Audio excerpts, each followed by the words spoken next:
Greg asks, hey guys, about to have our first child any day now. Any advice for having a new baby and especially having your first child?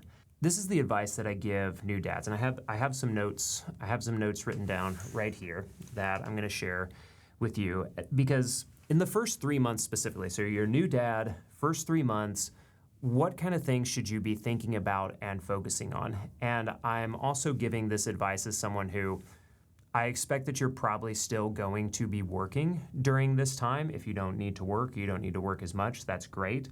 I wouldn't necessarily go right back into working as soon as you can, because the more that you can support your wife and be with your child, you're never going to regret that, and you're never going to have that time back. Now, dad's got to do what dad's got to do, and you got to provide for your family. So, not saying dilly-dally, but I'm also saying, like, if you can, just treasure the moments. That leads me to my first thing here, which is focus on supporting your wife, not taking care of the baby.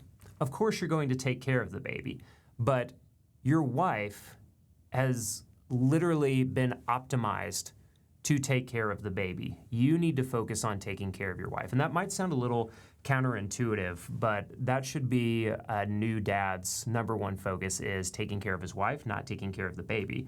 So when she feels taken care of, when the house is clean, she has good food to nourish her, it just creates a better environment where she feels happy, as rested as she can, supported, and that all of that like good feeling literally will transfer to your child. So you're taking care of your child by taking care of your wife. And I think that's the biggest thing that I learned each time we had a child, but especially that first time. The second thing that I want you to focus on, and this is like really goes to my heart as somebody who loves analog pen and paper things, is start a notebook of small memories about your kids.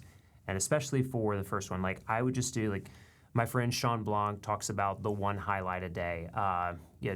James Clear has some similar advice. But it's like just writing down one sentence or one moment or one thing that happened during the day. It doesn't, I think what's interesting here is like you don't even have to think of it as a highlight, but just describe one moment that happened with your child. I have entries from notebooks for each kid. I was like, just took a nap with, skin to skin with Kanan on me, with Benson, with Locke, with Hallie on me, and I still occasionally like go back and look at those, and I'm like, man, I remember what that was like. And it's just such a simple thing, but making those memories and be intentional about capturing them, you're gonna go back and like strengthen those memories in your mind, because and I would say like write them down versus like type them out or tap them out on your phone.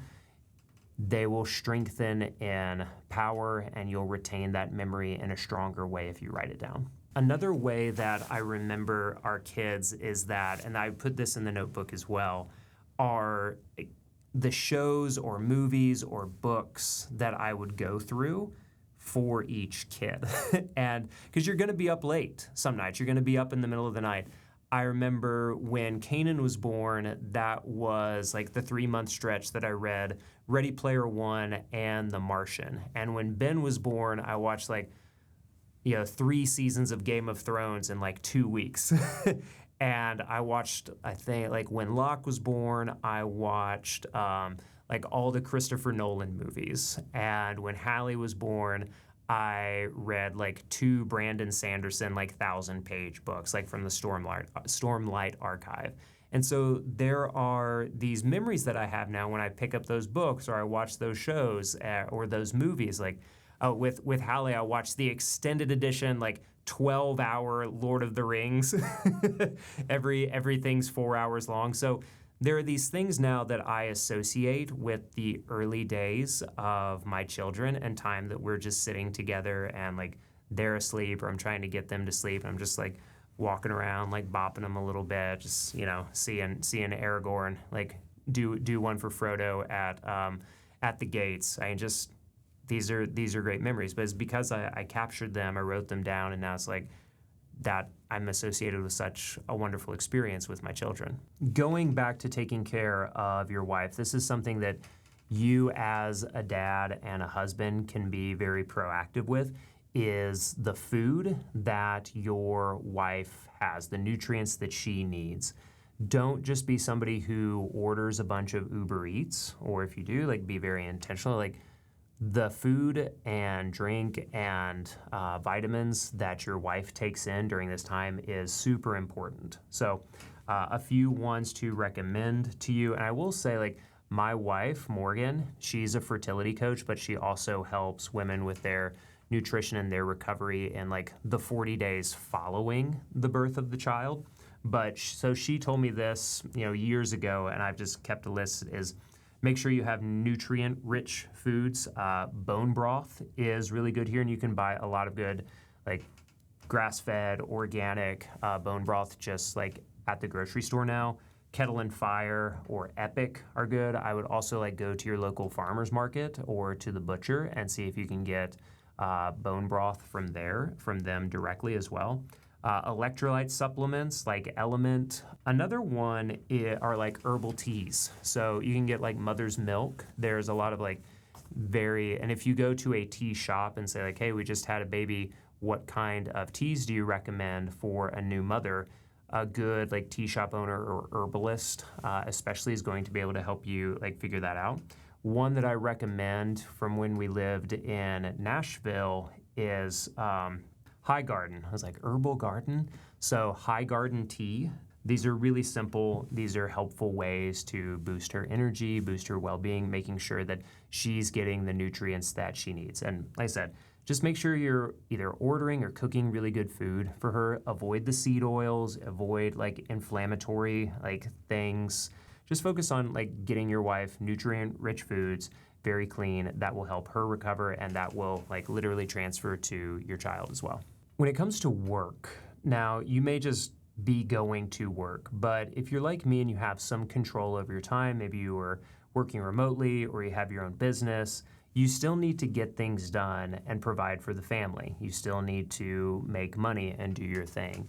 But if you have some control over your schedule, then the thing that I always recommend is like really focus on like extreme completion of tasks. Like try just not to slack off at all. Try not to dilly-dally, as my granddad would say. If you can get something, if you can like really lock in and get something done in 30 minutes, don't dilly-dally and take an hour. Like give that hour back to your wife, or maybe you want a little power nap there, Dad. So really think about focusing on completing tasks rather than a strict schedule also. Like just say, like if you go into a work day, be like, I need to do these 3 or 4 things and do them around the day when you can, rather than saying like, okay, I'm gonna work from 9 to 1 or 9 to 5 or 10 to 2, whatever it might be. Find the pockets of your day and then come into it with a really clear, like, it was very, very helpful to me. It's helpful to me regardless to write things down that I wanna do. But if I go into, like, before I go to bed or first thing when I wake up, if I write down the things that I absolutely have to do that day and just stick to those, I find that I am still very productive, but I can get those things done in less time so that I can give more time to my wife and child, or like if you start to have more kids, more time to my kids, or just like a little bit of time for exercise or maybe a little dad power nap as well. Last thing is staying active. Now, your wife will be as active as she needs to be, but go on walks together. Maybe you don't go into the gym. Like I would usually take a month off from either CrossFit or jiu-jitsu when we had a child, but that didn't mean that I was, gaining sympathy weight. I would just do body weight workouts at the house. I would do push-ups and air squats and box jumps or whatever I could do, sit-ups.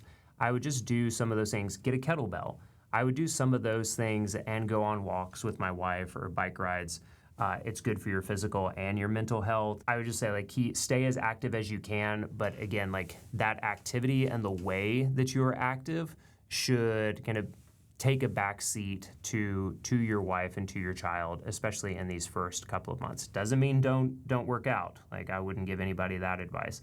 but maybe the way that you work out changes a little bit while you're in new baby mode.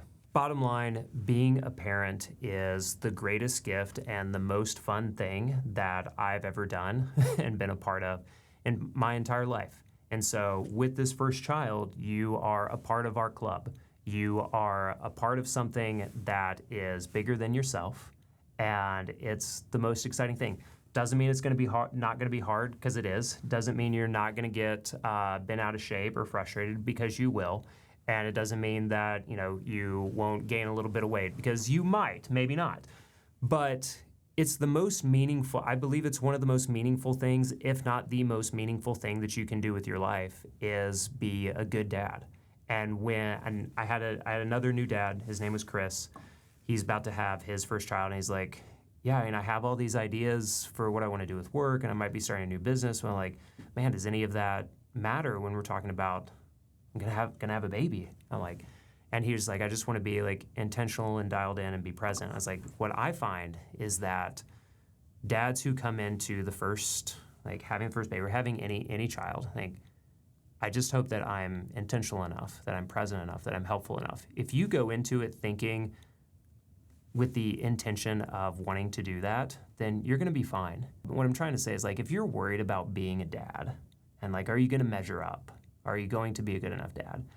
I often find that the men who are worried about wanting to be a good enough dad, if you bring that like intentional desire to be a good dad just to every day and every moment, then you're not gonna be perfect, but you're gonna be a really good dad and you're gonna be a really good husband. So focus on your wife, make sure she gets good food and gets supported. Start that memory journal, stay active, focus on completion of tasks rather than strict schedules. It's gonna be amazing. You're gonna be tired. You're gonna forget things, but there's nothing like it. And I'm happy for you and rooting for you.